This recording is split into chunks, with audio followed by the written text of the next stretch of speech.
Jeff DeWitt, and welcome to Tech Out of Time. As you know, technology has a significant and sometimes surprising impact on our lives. We'll be looking at some of the events caused by changing technology, past, present, and even the future. I find these kinds of stories fascinating, and I hope you do too. So please join us as we look at Tech Out of Time.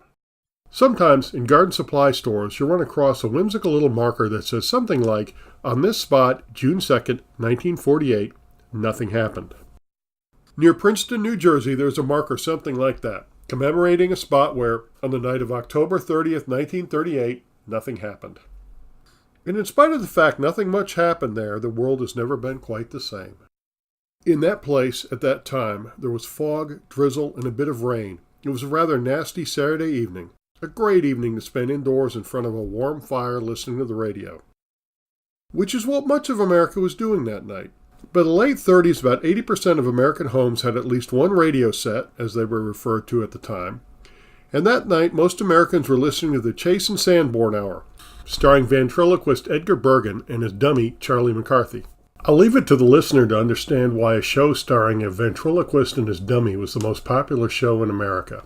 If you're interested, you can hear that show on the Internet Archive.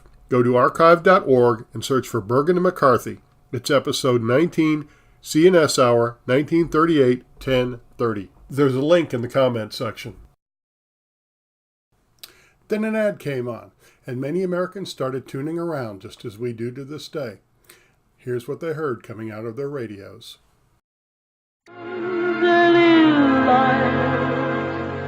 And too much in love to say goodnight.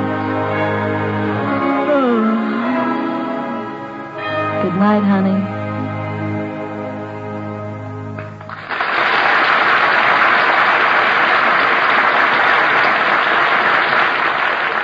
If you love fun and excitement, you'll want to hear about Charlie McCarthy's new radio game. Yes, you'll get laughs and thrills by the minute when you play Charlie's new radio game. Many of you...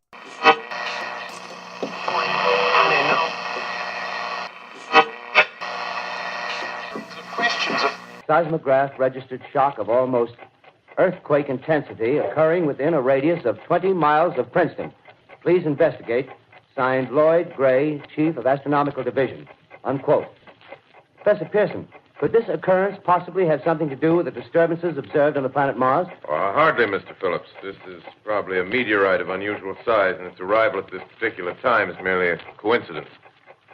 However, we shall conduct a search as soon as daylight permits. Thank you, Professor. Ladies and gentlemen, for the past 10 minutes, we've been speaking to you from the observatory at Princeton, bringing you a special interview with Professor Pearson, noted astronomer. This is Carl Phillips speaking.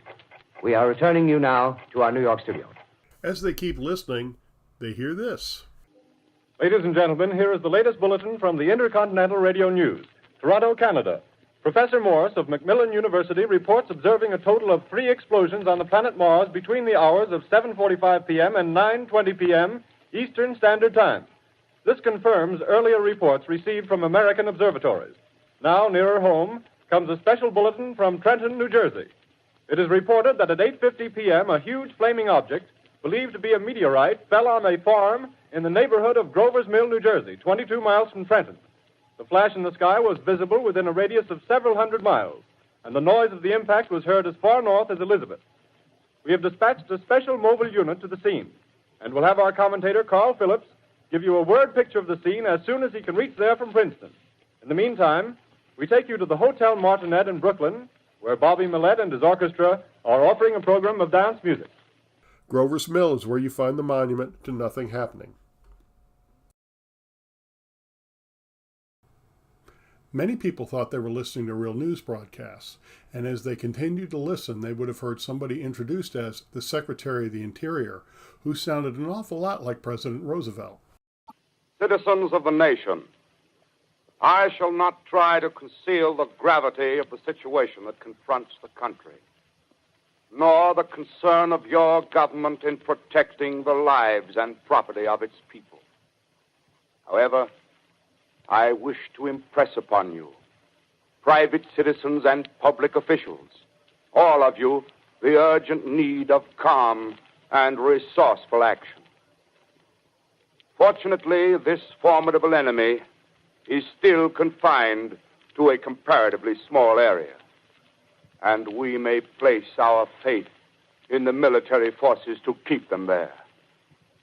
In the meantime, placing our faith in God, we must continue the performance of our duties, each and every one of us, so that we may confront this destructive adversary with a nation united, courageous, and consecrated to the preservation of human supremacy on this earth. I thank you. That was after hearing about a lost battle in New Jersey and an invading army from the planet Mars. Of course, we were talking about The Night That Panicked America and the Mercury Radio Theater of the Air's production of H.G. Wells' War of the Worlds. The world was a different place in 1938. Everyone was nervous about what was going on in Europe, and radio was still fairly new. So a lot of people that stumbled across this broadcast thought it was real. And some people reacted. While there were no Martians in Grover's Mill, there was a tall, four-legged water tower that was shot up that night by someone who thought it was a Martian. No doubt that someone had been indulging in some alcohol to keep off the chill of the night while they were listening to the radio. Others went to church or packed up the car to get out. One lady called a radio station and said she could see New York in flames. But it's likely the reaction wasn't nearly what some would have us believe. In those days, radio news was still new, and the newspapers were concerned about what effect it would have on their business. Because of that, the newspapers are more than happy to run any story that would make radio look bad, so it's not unlikely they hyped the story. These days, if we ran across something like this, we would likely check other stations and channels to see what they were saying and would realize pretty quickly it was a dramatization. But our media-saturated world is far different from the world of 1938, and we are much more sophisticated about such things. Most of the time. At least until we see a screaming headline on the news, Facebook, Twitter, or whatever that reinforces our biases. The Mercury Theater was doing its own version of dressing up in a sheet, jumping out of a bush, and saying, "Boo." But others are telling us things that aren't true, and their motives are other than telling us a good story. Nothing happened in Grover's Mill that night, and the world has never been quite the same. Thank you for joining us.